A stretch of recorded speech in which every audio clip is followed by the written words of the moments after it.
ओं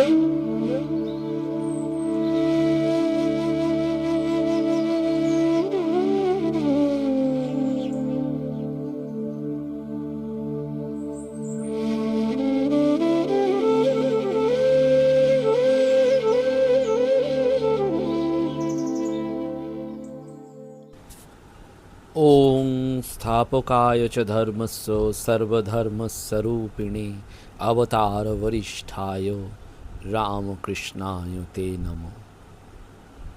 जननीं शारदां देवीं रामकृष्णं जगद्गुरुं पादपद्मे तयो श्रित्वा प्रणमामि मुहुर्मुहुः। नमः श्री अतिराजाय विवेकानन्दशूरये सच्चित्सुखस्वरूपाय स्वामिने तापहारिणे। नमस्कार। श्री श्री ठाकुर श्री श्रीमा एवं स्वामीजी महाराजेर चरणे भूलुंठित प्रणाम जानाई। भगवान बुद्धदेवेर चरणेও भूलुंठित प्रणाम जानाई। प्राणाराम बांगला यूट्यूब चैनेले सम्प्रचारित सत्कथाय शुभ चिंतन तार आज के एक विशेष पर्व एवं आजकेर पर्व मूलत आमरा भगवान बुद्धदेवेर पवित्र जन्मतिथि एवं रामकृष्ण मिशनेर 130तम प्रतिष्ठा दिवस के केंद्र करेई मनन करब। शुरूते आपनादेर जानिए रखा भालो जे आज के 3टी स्थाने आमादेर जावार सौभाग्य हबे भगवानेर असीम कृपाय आर किछुक्षण परेई। प्रथमटी आमरा जाबो एकटी बौद्ध बिहार, जे बौद्ध बिहारे बौद्ध भिक्षुकरा रयेछेन सेई मुंडित मस्तक, त्याग, करुणा, अहिंसा एवं प्रेमेर बाणी निये तारा साधन भजन करছেন। সেই বৌদ্ধ ভিক্ষুকদের হাতে আমরা আজকে তাদের নিত্য প্রয়োজনীয় জিনিস তুলে দেব। আপনারা জানেন তাদের অর্থ হয়তো বহির্দেশ থেকে এলেও এদিকে এই কলকাতার আশপাশে যে বৌদ্ধ বিহার রয়েছে আমরা মূলত মধ্যমগ্রাম অঞ্চলের বাদু অঞ্চলে একটি বৌদ্ধ বিহারে যাব। জ্ঞানালঙ্কার ভান্তে সেই আশ্রমের অধ্যক্ষ বৌদ্ধ ভিক্ষু শ্রমণ, তার হাতে তার সহযোগী যে বৌদ্ধ সন্ন্যাসীদের জন্য আমরা সুন্দরভাবে তাদের হাতে কিছু নিত্য প্রয়োজনীয় জিনিস সেবা পূজা রূপে অর্পণ করব। এবং এইটি আপনারা ইউটিউব চ্যানেলে দেখতে পাবেন প্রেম পাথার, PREMPATHAR। এই প্রেম পাথার ইউটিউব চ্যানেলটি সাবস্ক্রাইব করে নিলে আপনারা এটি দেখতে পাবেন। তারপরে আজকে বিকাল 4টের সময় আমরা যাব রামকৃষ্ণ মিশন কল্যাণী। পরম পূজনীয় স্বামী দুর্গানাথানন্দজি মহারাজ আহ্বান করেছেন। আজকে আমরা বুদ্ধ এবং স্বামী বিবেকানন্দকে নিয়ে সেখানে অনুধ্যান করব বিকাল 4টে থেকে। কল্যাণী, হালিশহর এই অঞ্চলের ভক্তরা আসতে পারেন। সকলের জন্য অবাদ্দার মহারাজ নিজেও আজকে ধর্ম প্রসঙ্গ করবেন। তারপরে ওখানে একটি গোপাল সেবা রয়েছে। আর তৃতীয় পর্বে থাকবো আমরা রামকৃষ্ণ সংঘের আদি যে তপস্যার ভূমি বা যাকে বলা হয় আতুর ঘর, সেই রামকৃষ্ণ মঠ বরানগর, সেখানেও আমরা আজকে সন্ধ্যাবেলায় রামকৃষ্ণ মিশন অ্যাসোসিয়েশন প্রতিষ্ঠা এবং ভগবান বুদ্ধের কথা স্মরণ মনন করব। আগামী 23রা মে আমরা আত্মবিকাশ এবং বিবেকানন্দ অনুধ্যান কেন্দ্রের মেয়েদের নিয়ে স্বামী বিবেকানন্দের বাড়ি পরিক্রমায় এবং সাধুসঙ্গের উদ্দেশ্যে রওনা দেবো। সেটিও আপনারা ইউটিউব চ্যানেলে দেখতে পাবেন। কারণ আমাদের অনুভব হয়েছে যে এই মেয়েদের বিবেকানন্দ চর্চার সাথে সাথে আমাদের ভারতীয় সংস্কৃতিকে দেখানো দরকার এবং স্বামী বিবেকানন্দ যে স্থানে জন্মালেন কলকাতায়, সেই স্থানটি দেখিয়ে তারপর আমরা এই অনুধ্যান কেন্দ্রের মেয়েদের যদি আরও বিস্তারিতভাবে স্বামীজির চর্চায় নিয়োজিত করি তাহলে তারা এগিয়ে যাবে। এবং মেয়েদের অতিশয় উৎসাহ রয়েছে। আমরা কাজ করতে গিয়ে বুঝলাম যে আমরা তাদের দূরে সরিয়ে রাখি বলেই তারা আসতে চায় না। এই 3 মাস ব্যাপী যে কর্মকাণ্ড তাতে নিয়মিত মেয়েরা এসছে ঝড় জল বৃষ্টিতে, এবং তারা স্বামীজিকে একেবারে আগ্রহ ভরে জানতে চাইছে। সত্যি সত্যি আমাদের দেখে ভালো লাগছে যে এই অনুধ্যান কেন্দ্র এবং স্বামীজি চর্চায় যদি আমরা আরও মানুষদের সহযোগিতা পাই তাহলে হয়তো এগিয়ে যেতে পারবো। আমাদের এই অনুধ্যান কেন্দ্র যেহেতু একেবারে ছোট্ট স্তরে রয়েছে, অঙ্কুরিত, তাই আপনাদের সহযোগিতা প্রতি মুহূর্তে, কারণ তাদের প্রতিদিন একটু টিফিন দেওয়া হয়, তাদের খাতা বই পেন, তাদের একটু স্কিল ডেভেলপমেন্ট ট্রেনিং দেওয়া হচ্ছে বিভিন্ন রকমের ক্ষেত্রে। আমরা আরও ভেবেছি আধুনিক কিছু কোর্স তাদের করানো যায়, সেই ক্ষেত্রে তো একটু অর্থের প্রয়োজন। আপনারা সঙ্গে থাকবেন, পাশে থাকবেন। আমরা আজকে জানি যে 130তম ফাউন্ডেশন ডে অফ রামকৃষ্ণ মঠ এবং রামকৃষ্ণ মিশন, মূলত রামকৃষ্ণ মঠ এবং রামকৃষ্ণ মিশন। পূজনীয় স্বামী শিবানন্দজি মহারাজ বলেছিলেন, মঠ ও মিশনের আদর্শের মধ্যে বিরোধের কোনো অবকাশ নাই। কেবল আইন বজায় রাখিবার জন্য রামকৃষ্ণ মঠ ও মিশনের ভিতর একটি নামমাত্র পার্থক্য রাখা হইতেছে। রাহু ও তার শির প্রকৃতপক্ষে এক বস্তু হইলেও কেবল বাক্য বিন্যাসের ফলে যেমন একটি কাল্পনিক পার্থক্যের ভাব আমাদের মধ্যে আনয়ন করে। সত্যি সত্যি রামকৃষ্ণ মঠ এবং রামকৃষ্ণ মিশন রূপ এই যে রামকৃষ্ণ সংঘ, তার মন্ত্রদ্রষ্টা ঋষি হচ্ছেন ঠাকুর স্বয়ং। সর্বধর্ম মতে সাধন করে ঠাকুর যখন সিদ্ধ হলেন, ষোড়শী পূজাটাও যখন হয়ে গেল, তখন কেবল ঠাকুরই নিজে বুঝতে পারলেন যে তিনি যুগাবতার, তাই তার সাধন ভজন পরার্থে। তার মুক্তি নেই, কারণ ধর্মগ্লানি দূর করবার জন্য তাকে যুগে যুগে সম্ভব হতে হবে। সেজন্য এই রামকৃষ্ণ সংঘ হচ্ছে অদ্ভুত শ্রীরামকৃষ্ণ যন্ত্রের একটা ক্রিয়াশীল রূপ, যার কাজ জগৎ জুড়ে আধ্যাত্মিকতার সংক্রমণ। যে আধ্যাত্মিকতা একই সঙ্গে মহৎ এবং উদার, স্বামীজির ভাষায় সমুদ্রের মতন গভীর আর আকাশের মতন ব্যাপক। যে পরিমাণের এবং প্রকৃতির আধ্যাত্মিকতা জগন্মাতা এর আগে কখনোই কোনো ব্যক্তির মধ্যে পরিস্ফুট করেননি। এই অদ্ভুত অভূতপূর্ব আধ্যাত্মিক শক্তিরই প্রবহমান রূপ এই রামকৃষ্ণ সংঘ। 1 মে 1897 তারিখে রামকৃষ্ণ মিশনের প্রতিষ্ঠা সভায় স্বামীজি বলেছিলেন, নানা দেশ ঘুরে আমার ধারণা হয়েছে সংঘ ব্যতীত কোনো বড় কাজ হতে পারে না। অর্থাৎ এই সংঘ চাই। বস্তুত দক্ষিণেশ্বর, শ্যামপুকুর এবং কাশীপুরে ঠাকুরের শেষ শয্যার চারপাশে আমরা ভাবী সংঘের ভ্রূণাবস্থা দেখতে পাচ্ছি, এবং ঠাকুরের দেহত্যাগের পর প্রথম বরানগর, তারপর আলমবাজার এবং নীলাম্বর বাবুর ভাড়াটিয়া মঠ বাড়িতে দেখছি সংঘের নবজাতক এবং কৈশোর রূপ। শ্রী মা বলছেন, কাশীপুরে শেষ অসুখের সময় বলেছেন যে ঠাকুর বারবার বলতেন, আহা ওদের ত্যাগী সন্তানদের একটা ঐক্য করে বেঁধে দিতে পারতুম। দেহত্যাগের আগে দেখা যেত নরেন্দ্রনাথকে মাঝে মধ্যেই তাঁর ঘরে ডেকে পাঠাতেন এবং অন্যদের বের হয়ে যেতে বলে নিভৃতে 2-3 ঘন্টা কথা বলে ভবিষ্যৎ কর্মাদি সম্পর্কে নানান উপদেশ দিতেন। সুস্পষ্টভাবে লীলাবসানের 2 দিন আগেই নরেন্দ্রনাথকে বলেছিলেন, দেখ নরেন, তোর হাতে এদের সকলকে দিয়ে যাচ্ছি, কারণ তুই সবচেয়ে বুদ্ধিমান ও শক্তিশালী। এদের খুব ভালোবেসে যাতে আর ঘরে ফিরে না গিয়ে এক স্থানে থেকে খুব সাধন ভজনে মন দেয় তার ব্যবস্থা করবি। স্বামীজি পরবর্তীকালে কাশীর প্রমোদদাস মিত্রকে লিখছেন, আমার উপর তাঁর নির্দেশ এই যে তাহার দ্বারা স্থাপিত এই ত্যাগী মণ্ডলীর দাসত্ব আমি করিব। এবং পরে আমরা জানি 1886 সেই জানুয়ারি মাসে বুড়োগোপাল দাদা যখন গঙ্গাসাগর তীর্থে আগত সন্ন্যাসীদের গেরুয়া বস্ত্র দিতে চাইছেন, রুদ্রাক্ষের মালা, চন্দন দেওয়া মনস্থ করছেন, তখন ঠাকুর এই কাশীপুরে ত্যাগী সন্তানদের জন্য যেন সেই ব্যবস্থাটি করলেন। সেজন্য এই রামকৃষ্ণ সংঘের যেন এটাই আনুষ্ঠানিক একটা সূত্রপাত। গম্ভীর মহারাজ বলছেন 1886 সালের 12ই জানুয়ারি, কিন্তু স্বামীজি আনুষ্ঠানিকভাবে এর পত্তন করছেন, স্থাপন করছেন 1897 1 মে। একবার লেডি মিন্টো বেলুর মঠ দেখতে এসে স্বামী শিবানন্দজিকে জিজ্ঞাসা করেছিলেন, আচ্ছা এসব তো স্বামী বিবেকানন্দই প্রতিষ্ঠা করেছিলেন? স্বামীজি মহাপুরুষ মহারাজ উত্তর দিয়েছিলেন, না, এ সংঘ আমরা করিনি, ঠাকুরের অসুখের সময় তিনি এই সংঘ সৃষ্টি করে গেছেন। অর্থাৎ এইটি আমাদের মনে রাখতে হবে, এই রামকৃষ্ণ সংঘ কিন্তু আসলে ঠাকুর, তার কেন্দ্রবিন্দুতে ঠাকুর। সেই জন্য ভূতেশানন্দজি মহারাজেরও বক্তব্য আমরা পাচ্ছি, Shri Ramakrishna started the organization which is non sectarian and expanding. অর্থাৎ সংঘকে বাস্তব রূপ দিয়েছিলেন স্বামীজি তাঁর ধারণা শক্তি, কর্মশক্তি এবং সাংগঠনিক শক্তির সাহায্যে।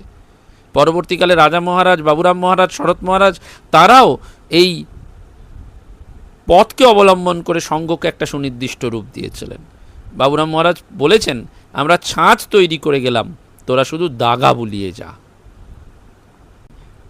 রামকৃষ্ণ সংঘে যেমন আমরা স্বামী বিবেকানন্দের কথা ভাবছি, কিন্তু মনে রাখতে হবে যে এই যে স্তম্ভটি বা রামকৃষ্ণ সংঘ, সেটি দুটি মূল স্তম্ভের ওপর ভিত্তি করেই ঠাকুর নির্মাণ করেছিলেন। একটা স্বামীজি, অপরজন শ্রী শ্রী মা।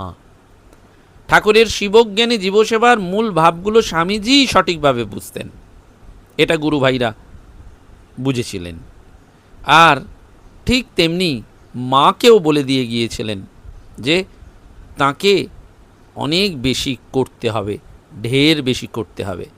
সেজন্য ষোড়শী পুজোর দিন দেবী জ্ঞানে পুজো করে বলেছেন ঠাকুর যে সাক্ষাৎ আনন্দময়ী রূপ বলে তোমায় সর্বদা সত্য সত্য দেখতে পাই। এবং এই শ্রী মায়ের ভূমিকা কী না, স্বামীজি বলছেন তিনি আমাদের সংঘের রক্ষা কর্তৃ পালনকারিণী, তিনি আমাদের সংঘ জননী। ঠাকুরের দেহত্যাগ 1886 সালের 16ই আগস্ট এবং 1886 অক্টোবর মাসে বরানগর মঠ প্রতিষ্ঠা। এইটি প্রথম রামকৃষ্ণ মঠ, যে মঠে 1891 নভেম্বর মাস পর নভেম্বরে চলে যাচ্ছে বলার আলমবাজারে, তারপর 6-7 বছর পরে নীলাম্বর বাবুর বাগান বাড়িতে, আর 1899-তে বেলুর মঠে। অর্থাৎ এই যে প্রথম মঠ বরানগর মঠে আজকে আমাদের সন্ধেবেলায়, সেই জন্য রামকৃষ্ণ সংঘকে নিয়ে আলোচনা। স্বামীজি ভারত পরিক্রমা করে আসলে ভারতবর্ষকে আবিষ্কার করেছিলেন, বুঝেছিলেন ভারতের প্রাণ ধর্ম, ভারতের শক্তি তার ধর্মপ্রাণ সাধারণ নরনারী। কিন্তু যারা দরিদ্র, সৎ, অশিক্ষিত, বড় মনের অধিকারী, সরল, সচ্চরিত্র, অতিথি বৎসল, এই মানুষগুলোর যন্ত্রণার কথা স্বামীজি বুঝেছিলেন। এবং তাদের একটা হীনত্ব ছিল ভেতরে ভেতরে, তাদের শেখানো হয়েছিল যে তারা যেন কিছুই নয়। সাধারণ মানুষকে যেন বলা হয়েছিল যে তোমরা মানুষ নও, তারা পশু স্তরে নেমে গিয়েছিল। সেজন্য জনগণ এবং নারী জাতিকে অবহেলা করেছিল দীর্ঘকাল, সেটি ভারতের জাতীয় মহাপাপ। স্বামীজি কিন্তু সেটি এই ভারতবর্ষের দুঃখ, দুর্দশা, দুর্বলতা অনুভব করেছিলেন। যেমন বুদ্ধদেবকে মথিত করেছিল, ঠিক স্বামীজিও সেটি অনুভব করেছিলেন। এবং সেই জন্য এই স্বামীজি ভারতবর্ষকে জাগানোর জন্য, ভারতবর্ষকে এগিয়ে নিয়ে যাওয়ার জন্য কিন্তু এই সংঘ করলেন, ভারতবর্ষের মানুষগুলোকে, এবং চিকাগো বক্তৃতাও তিনি দিলেন। সেজন্য স্বামীজি নিবেদিতাকে খুব সুন্দর করে বলছেন যে তার মিশন বা জীবন ব্রতই হচ্ছে প্রতিটি মানুষকে তার দৈবী স্বরূপ স্মরণ করিয়ে দেওয়া এবং শিখিয়ে দেওয়া জীবনের প্রতি পদক্ষেপে সেই দেবত্বকে কিভাবে ফুটিয়ে তুলতে হয়। অর্থাৎ স্বামীজি ঠাকুরেরই দেহহীন কণ্ঠস্বর, ঠাকুরের মিশনই স্বামীজির মিশন। ঠাকুর যে কল্পতরু হয়ে নির্বিচারে জগৎবাসীকে আশীর্বাদ করেছিলেন তোমাদের চৈতন্য হোক বলে, তার তাৎপর্য এইটি যে প্রতিটি মানুষ নিজের দৈবী পরিচয় সম্পর্কে সচেতন হোক, চৈতন্য স্বরূপের উপলব্ধি করুক। দার্জিলিংয়ে হরিভাইকে বলেছিলেন, I shall revolutionise the monastic order. সন্ন্যাসী মণ্ডলীর যে প্রচলিত ধারণা, সেটাই বিপ্লব এনেছিলেন। 5ই মে এই দ্বিতীয় সেবায় রামকৃষ্ণ মিশনের কার্যাবলী ঠিক করা হয়।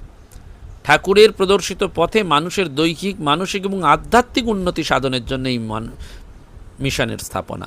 অর্থাৎ এই যে আমরা ধরুন এই যে মেয়েদের আনছি, তাদের কিন্তু শুধুমাত্র স্বামীজি পড়ালে হবে না, দৈহিক, মানসিক, সেজন্য তাদের একটু নিউট্রিশাস ফুড আমরা দেওয়ার চেষ্টা করছি।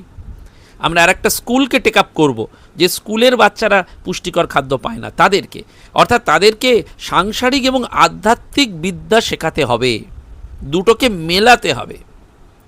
বেদান্ত এবং এই ব্যবহার, এটাকে মিলিয়ে দিতে হবে। সেই জন্য মিশনের উদ্দেশ্য এবং কার্যপ্রণালীর মধ্যে এটা ছিল যে মিশনের লক্ষ্য এবং আদর্শ যেহেতু কেবল আধ্যাত্মিক ও সেবামূলক, অতএব রাজনীতির সাথে কোনো সম্পর্ক থাকবে না। এইটি রামকৃষ্ণ মিশন। তাই সন্ন্যাসী, ব্রহ্মচারী এবং গৃহীদের সম্মিলিত সংস্থা। আজকে বিকাল 4টের সময় বেলুড় মঠের অভেদানন্দ কনভেনশন সেন্টারে আমাদের যাওয়ার সুযোগ। সন্ন্যাসী এবং গৃহীরা যারা সেখানকার মনাস মেম্বার, লে অ্যাসোসিয়েট মেম্বার, তারা সবাই যাবেন। আমাদেরও সেই সুযোগ আছে, আমরাও যাব। হয়তো আজকে আমার যেহেতু 4টের সময় কল্যাণীতে যাওয়া, তাই আজ এবারে পারছি না, কিন্তু ওই অপরচুনিটি রয়েছে। আমরা সবাই রামকৃষ্ণ মিশনের সভ্য, যারা আমরা লে মেম্বার, অ্যাসোসিয়েট মেম্বার। কারণ ওই সকলেরই সাধু এবং গৃহী রামকৃষ্ণ কেন্দ্রিক জীবনই হচ্ছে এই রামকৃষ্ণ মঠ এবং রামকৃষ্ণ মিশনের শক্তি, অর্থাৎ মানব সভ্যতার সর্বাঙ্গীন আধ্যাত্মিকীকরণ, টোটাল স্পিরিচুয়ালাইজেশন। এবং কীরকম এটি হয়েছিল যে স্বামী শিষ্য সংবাদ গ্রন্থে আমরা পাচ্ছি যে স্বামীজি তাঁর দক্ষিণ কাঁধে তাম্র নির্মিত কৌটোয় রক্ষিত ঠাকুরের ভস্মাস্তি বেলুড় মঠের নতুন জমিতে স্থাপন করতে যাচ্ছেন। যেতে যেতে শিষ্যকে বলছেন, ঠাকুর আমায় বলেছিলেন তুই কাঁধে করে আমায় যেখানে নিয়ে যাবি আমি সেইখানেই যাবো থাকবো, তা গাছতলাই কি আর কুটিরই কি, সেজন্য আমি স্বয়ং তাকে কাঁধে করে নতুন মঠভূমিতে নিয়ে যাচ্ছি। নিশ্চয়ই জানবি বহুকাল পর্যন্ত বহুজন হিতায় ঠাকুর ওই স্থানে স্থির হয়ে থাকবেন। আর বেলুড় মঠের জমিতে অস্থি ভস্যসহ কৌটো স্থাপন করে স্বামীজি সেদিন নিজে পুজো করলেন, হোম করলেন, পায়েস প্রস্তুত করে ঠাকুরকে নিবেদন করলেন। কিন্তু পূজিত কৌটো অবশ্যই পুজো শেষে আবার নীলাম্বর বাবুর মঠ বাড়িতে ফিরিয়ে আনা হয়েছিল, কারণ তখন স্থায়ীভাবে মঠ স্থানান্তরিত করার সব প্রস্তুতি হয়নি। এবং এই ফিরে আনাটা কিন্তু যখন শিষ্য যেন নিয়ে আসছেন এবং বলছেন তোদের মতন ধার্মিক গৃহস্থরা এর চারিদিকের জমিতে ঘরবাড়ি করে থাকবে, আর মাঝখানে ত্যাগী সন্তানরা সব থাকবে। এই যে সংঘরূপ মহাশক্তি, সেটি এসেছে জীবনের সর্বাঙ্গকে দিব্যায়িত করার তত্ত্বকে নিয়ে। সেজন্য আমাদের বারবার মনে রাখতে হবে, স্বামীজি বিদেশে যেটি বলেছিলেন, to organize or not to organize, এই দোলাচল ছিল, কিন্তু তারপরে তিনি স্থির সিদ্ধান্তে এসেছিলেন যে সঙ্গ ব্যতীত কোনো ভালো কাজ হবে না। 1976 সালে অক্ষয় তৃতীয়ার দিন বেলুড় মঠে প্রশিক্ষণ কেন্দ্রে একটি অংশের উদ্বোধন উপলক্ষে গম্ভীরানন্দজি বলেছিলেন, our objective is to spiritualise the whole world, not to confine our work to Calcutta, Belur or India, the whole world has to be spiritualised. এটা আমাদের মনে রাখতে হয়। সেই জন্য এটি কোনো সম্প্রদায় নয়। এই আদর্শটি কি না, ধর্মীয় সহাবস্থান এক, ধর্মীয় উপদেশের বাস্তব প্রয়োগ দিয়ে অধ্যাত্ম জীবনের উন্নতিকরণ, বহুজন হিতায় বহুজন সুখায়, এটি আমাদের বারবার মনে রাখতে হবে। সেইটি হচ্ছে যে নিষ্কাম কর্মের দ্বারা চিত্তশুদ্ধি, ভক্তি, জ্ঞানের উদ্দেশ্য, এবং এই বীজটি যেটি স্বামীজি বপন করেছিলেন সেটি কিন্তু যেন স্বমহিমায় আজকে 130 বছর অতিক্রম করে এগিয়ে চলেছে সেই মহান ঐক্যকে, এবং মনে করিয়ে দিচ্ছে যে স্বামীজি রামকৃষ্ণ সংঘ সম্পর্কে বলেছিলেন পিওরিটি ড্রিলিং মেশিন, অর্থাৎ সংঘ একটা যন্ত্র, যে যন্ত্রে মানুষ তৈরি হয়। সেই মানুষটা কিরমভাবে অহংকার শূন্য, নিঃস্বার্থপর, পবিত্র এবং কর্মযোগী। জনৈক প্রাচীন সন্ন্যাসী মন্তব্য করেছিলেন, সঙ্ঘে যোগদান করার সময় আমরা ঠাকুরকে বলি আমার সর্বস্ব তোমাকে অর্পণ করব, তন্মন্ধন, অর্থাৎ আমাদের শরীর, মন, প্রতিভা সব কিছু। শ্রীরামকৃষ্ণের সম্পূর্ণ অধিকার আমাদের উপর। সংঘকে একটি আখের রসমাড়াই যন্ত্রের সঙ্গে তুলনা করা যায়। সেই যন্ত্র থেকে রস এবং ছিবড়ে দুটোই বের হয়। এখন আমি রস হব না ছিবড়ে হব, সেটা আমারই উপর নির্ভর করছে। এবং এই যন্ত্রের ছোট বড় অংশ আমরা, সেই যন্ত্রাংশগুলোর মধ্যে সংঘর্ষ থাকবে, কিন্তু মনে রাখতে হবে সেই মেশিনের মধ্যে পড়ে আমাদের সমস্ত মলিনতা, কুটিলতা চলে যাবে। ঠাকুর আমাদের ভবরোগের চিকিৎসক, সেজন্য সংঘের সংহতির দ্বারা আমরা এগিয়ে যাব। সেই জন্য এই যুগেও যেন সেই বুদ্ধং শরণং গচ্ছামি, ধর্মং শরণং গচ্ছামি, সংঘং শরণং গচ্ছামির মতন পুনরাবর্তন হয়েছে। আমরা সেই সংঘের অনুপম আদর্শ মাতৃ আরাধনা, শিবজ্ঞানে জীবসেবা, মানুষের আধ্যাত্মিক জীবনের উন্নতি, সেই জন্য এই সংঘের সংহতি দরকার, এবং সংঘ আমাদের যেন সঙ্ঘের আদেশকে আমাদের যে কোনো অবস্থায় মেনে নিতে হবে। অর্থাৎ আমরা যেন সব সময় মনে রাখি, প্রভু मैं গোলাম, मैं গোলাম, मैं গোলাম তেরা। নমস্কার, ধন্যবাদ। প্রাণারাম প্রাণারাম প্রাণারাম প্রাণারাম প্রাণারাম প্রাণারাম। কি যেন লুকানো নামে তাই মিষ্ট এত তব নাম প্রাণারাম প্রাণারাম।